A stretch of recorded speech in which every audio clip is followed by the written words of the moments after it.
की शुरुआत में अमेरिका की तरफ से भेजे गए कई हथियार अपराधियों और तस्करों ने चुरा लिए हैं, जिसे ब्लैक मार्केट में बेचा जा रहा है। ब्लैक मार्केट में हथियार बेचने की खबर CNN के हवाले से हम आपको ये दिखा रहे हैं। अमेरिका के रक्षा मंत्रालय पेंटागन ने भी अपनी जांच में कहा है कि फरवरी से सितंबर 2022 के बीच भेजे गए कुछ हथियार यूक्रेनी सेना तक नहीं पहुंचे।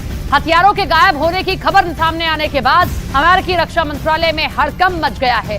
दूसरी ओर पुतिन ने समंदर के नीले पानी में एक ऐसा चक्रव्यूह रच दिया जिसमें चार तरफ से घिर गया है नेटो। समंदर में नेटो से भिड़ंत की रूस की ऐसी तैयारी है जिसे देखकर 31 देशों के पसीने छूट गए। रूस की सेना के एक पूर्व अधिकारी ने दावा किया कि पुतिन ऐसी परमाणु मिसाइल छोड़ेंगे जो समंदर में सुनामी ले आएगी। सवाल है कि क्या लड़ेंगे बाइडेन और भुगतेगा पूरा नेटो?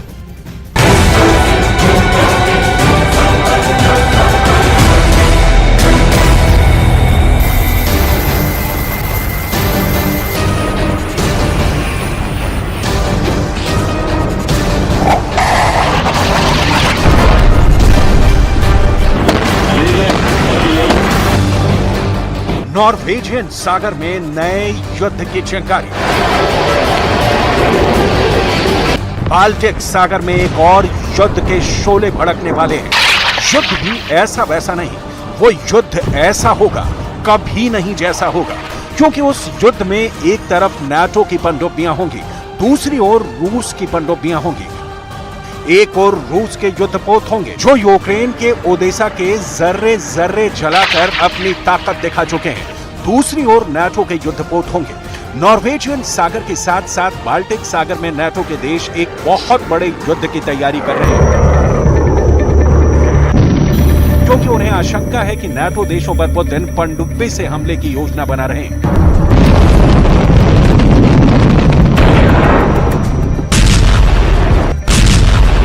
क्योंकि नाटो की सीक्रेट रिपोर्ट में कहा गया है कि यूक्रेन युद्ध से रूस की समंदर की नीचे की सेना को कोई नुकसान नहीं पहुंचा है।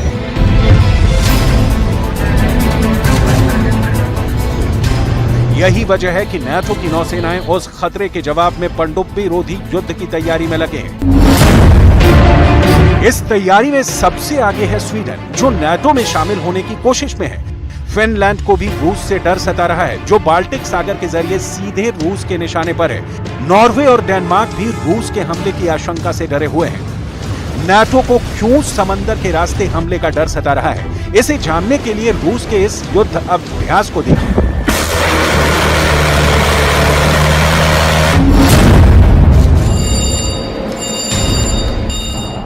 एक, दो,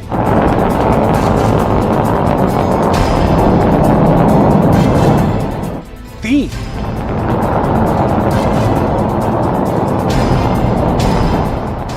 चार,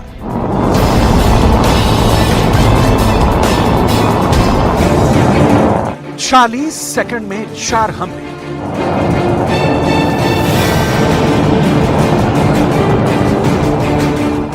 चार दिशाओं में 4 ठिकाने दहले।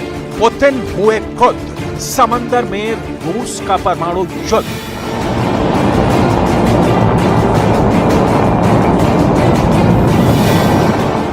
नाटो हुआ हल्कान, अमेरिका परेशान, ब्रिटेन का मिट सकता है नामो निशान।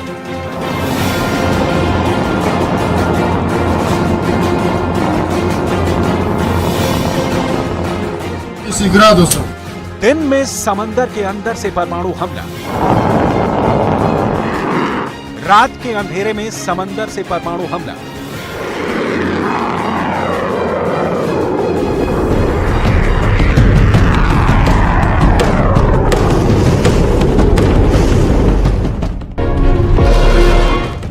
ये रूस का परमाणु युद्धाभ्यास है। ये नाटो को डराने का पुतिन का प्रयास है। ज़ेलेंस्की इसे देख हताश हैं। बाल्टिक देश अनहोनी के खतरे से उदास हैं। आखिर रूस के इस परमाणु युद्धाभ्यास में क्या खास है?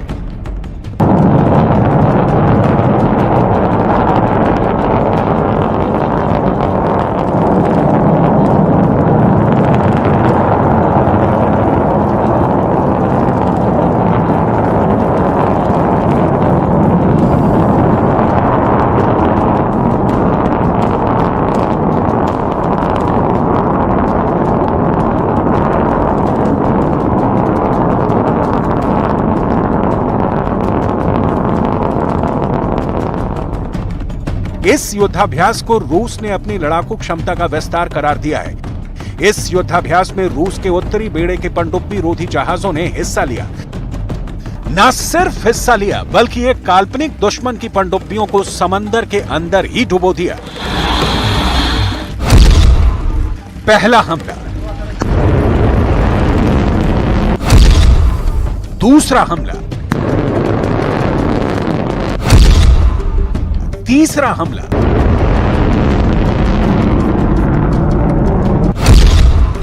चौथा हमला, पांचवां हमला।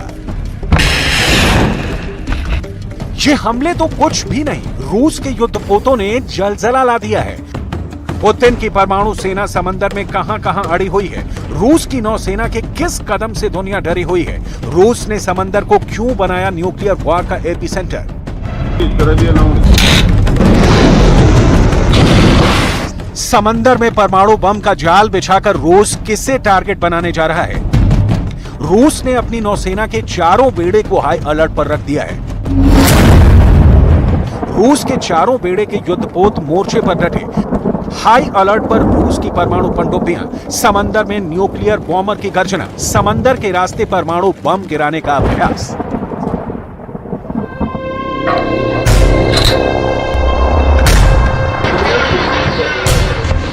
रूस के राष्ट्रपति व्लादिमीर पुतिन ने उत्तरी बेड़े को सुपर अलर्ट मोड में रखा है। पैसिफिक फ्लीट को सटीक परमाणु हमलों के लिए अपनी तैयारियों को परखने का काम सौंपा है। उत्तर और प्रशांत के बेड़े की मारक क्षमता को सोवियत दौर से ही जवाबी हमलों में मॉस्को के मुख्य हथियार के रूप में देखा गया है। इस बेड़े का इस्तेमाल रूस जवाबी हमलों के लिए करता आया है। ऐसे में पुतिन के आदेश पर रूस के चारों बेड़े की चौकसी का इशारा क्या है? क्या पुतिन समंदर के रास्ते कुछ बड़ा करने जा रहे हैं? रूस की नौसेना काला सागर में यूक्रेन पर नजर गड़ाए हुए है। हाल ही में नाटो में शामिल हुए फिनलैंड के रास्ते आने वाले खतरों से निपटने के लिए रूस के युद्धपोत बाल्टिक सागर में डटे हुए हैं। नाटो की हरकतों का जवाब देने के लिए रूस ने अपनी नेवी को आर्कटिक सागर में भी उतार रखा है। रूस का प्रशांत बेड़ा भी रूस के पूर्वी किनारे पर प्रशांत महासागर में सुपर एक्टिव हो गया है। बड़ा सवाल है, पूरब से लेकर पश्चिम तक और उत्तर से लेकर दक्षिण तक अपनी नौसेना को अलर्ट मोड में लाकर रूस क्या संदेश देना चाहता है? खासकर उत्तर में अपने युद्धपोतों से मिसाइल बरसाकर क्या रूस अमेरिका को चेतावनी देने की कोशिश में है? यही वजह है कि प्रशांत बेड़े के साथ साथ रूस का उत्तरी बेड़ा भी सुपर एक्टिव है।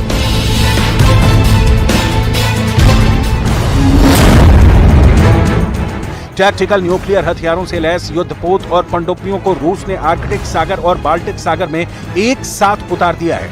आर्कटिक सागर और बाल्टिक सागर में टैक्टिकल न्यूक्लियर हथियारों की मौजूदगी को नाटो देशों के लिए गंभीर खतरा बताया गया है। Denmark, Sweden, Finland, Estonia, Latvia, Lithuania, Poland और जर्मनी की सीमा बाल्टिक सागर से जुड़ी हुई है।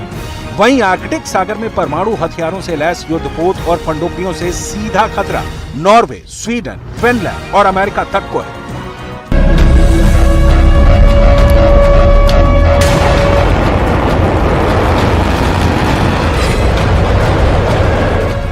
दावा किया गया है कि रूस की नौसेना ने अपने युद्धपोत एडमिरल गोशको को परमाणु हथियारों से लैस करके आर्कटिक सागर में उतार दिया है। दरअसल आर्कटिक क्षेत्र की जिम्मेदारी रूस के उत्तरी बेड़े के पास है। रूस के उत्तरी बेड़े का मुख्यालय सेवरोमोर्स्क बंदरगाह है। सेवरोमोर्स्क पोर्ट से ही रूस परमाणु हथियारों से लैस युद्धपोतों को आर्कटिक सागर से लेकर बाल्टिक सागर तक भेज पाया है। नॉर्वे की खुफिया एजेंसी का दावा है कि रूस ने परमाणु युद्ध के सीक्रेट प्लान को समंदर में आगे बढ़ा दिया है। नॉर्वे के इंटेलिजेंस सर्विस ने अपनी सालाना खुफिया रिपोर्ट में कहा कि रूस की नौसेना की उत्तरी बेड़े में युद्धपोतों को टैक्टिकल न्यूक्लियर हथियारों से लैस किया गया है। रिपोर्ट में जहाजों पर लगाए गए परमाणु हथियारों के बारे में बताया है।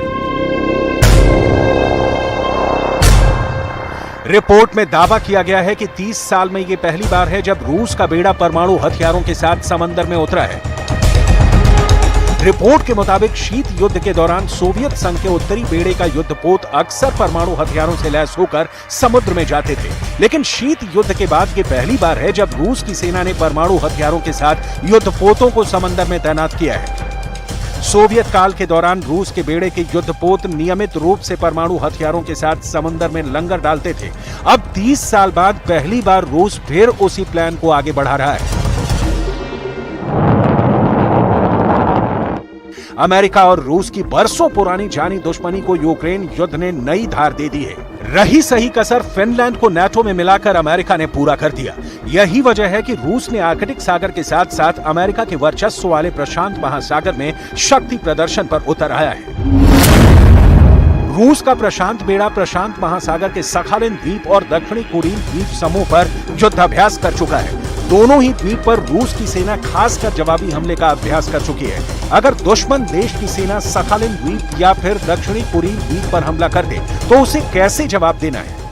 На практике необходимо отработать способы действий по недопущению развертывания сил противника в оперативно важных районах Тихого океана, южную часть Охотского моря и отражение его высадки на Южно-Курильские острова. रूस के प्रशांत बेड़े में 46 युद्धपोत हैं। प्रशांत बेड़े में युद्धपोतों में एंटी सबमरीन मिसाइल शिप भी हैं और एम्फीबियस युद्धपोत भी। साथ ही साथ रूस के प्रशांत बेड़े में 24 से 26 पनडुब्बियां हैं। प्रशांत बेड़े के युद्धाभ्यास का मकसद दुश्मन के मिसाइल और हवाई हमलों से रूस को सुरक्षित करना है, जिसके लिए रूस की नेवी दुश्मन की पनडुब्बियों का पता लगाकर उन्हें समंदर के अंदर ही तबाह करने का युद्धाभ्यास कर रही है। फेडरेशन ऑफ अमेरिकन साइंटिस्ट की एक हालिया रिपोर्ट बताती है कि फिनलैंड के पास मौजूद कोला प्रायद्वीप में भी रूस ने पनडुब्बियों पर तैनात 350 परमाणु बम लगा रखे हैं। सभी परमाणु बम 150 किलो टन की ताकत के हैं। यानी कोला प्रायद्वीप में मौजूद रूस का एक परमाणु बम हिरोशिमा पर गिरे बम से 10 गुना अधिक शक्तिशाली है। फिनलैंड के नाटो में शामिल होने के बाद अब दावा किया जा रहा है कि पुतिन ने नाटो से भिड़ने की पूरी तैयारी कर ली है। कोला प्रायद्वीप में रूस ने बड़े पैमाने पर परमाणु हथियार जमा कर रखे हैं। कोला प्रायद्वीप का छोटा सा इलाका रूस की परमाणु मिसाइल से लैस सबमरीन का पावरफुल सेंटर है। यहां से आर्कटिक की गश्त भी की जाती है। रूस की ये तैयारियां बता रही हैं कि यूक्रेन युद्ध अभी खत्म भी नहीं हुआ। रूस को मनमाफिक जीत भी नहीं मिली। उससे पहले ही पुतिन युद्ध के कई मोर्चे एक साथ खोलने की तैयारी में है।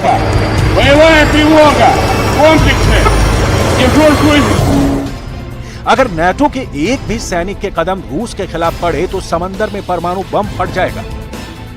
अगर अमेरिका का एक भी जवान रोमानिया या एस्टोनिया से यूक्रेन की ओर बढ़ा तो रूस का परमाणु टॉर्पीडो ब्रिटेन की तरफ बढ़ जाएगा।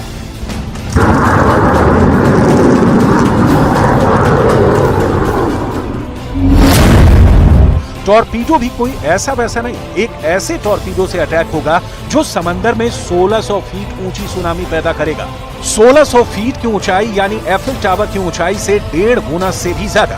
फ्रांस की राजधानी पेरिस की पहचान में शुमार एफिल टावर की ऊंचाई 1083 फीट है। यानी रूस का परमाणु टॉर्पीडो समंदर में विस्फोट के बाद एफिल टावर से भी 1.5 गुना ऊंची रेडियो एक्टिव लहरें पैदा करेगा। रूस की सेना के पूर्व अधिकारी येवगेनी बुजेंस्की ने दावा किया कि अगर नाटो ने यूक्रेन में कदम रखा तो पुतिन ऐसी परमाणु मिसाइल छोड़ेंगे जो समंदर में सुनामी ला देगी।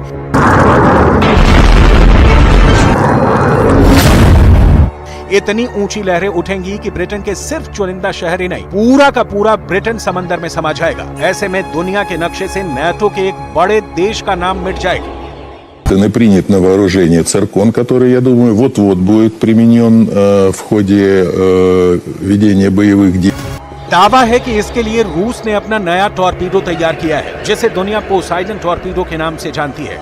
रूस का कहना है कि पोसाइडन टॉर्पीडो से प्रहार दुनिया की सबसे बड़ी पनडुब्बी बेलगरद से होगा। विशेषज्ञों का मानना है कि ऐसे हालात में रूस की पनडुब्बी ब्रिटेन में 2 ठिकानों से हमला कर सकती है।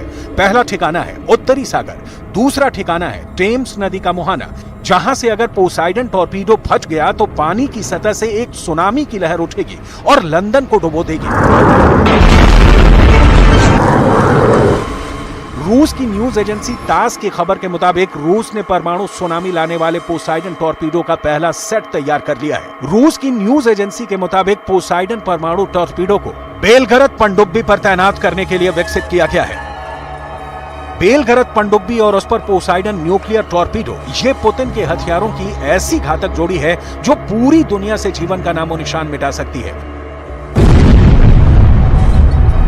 दरअसल रूस का लक्ष्य सिर्फ यूक्रेन युद्ध को जीतना नहीं है, नाटो को पस्त करना भी है। रूसी सेना की ये तैयारी पुतिन के भविष्य वाले वॉर प्लान का संकेत दे रही है। ये पुतिन का नया कॉन्फिडेंस है, ऐसा आत्मविश्वास जो उन्हें यूक्रेन के बाद नाटो के साथ बड़े युद्ध के लिए तैयार कर रहा है, जिसके लिए समंदर में परमाणु हथियारों से लैस रूस के युद्धपोत और पनडुब्बियां पूरी तरह से तैयार हैं।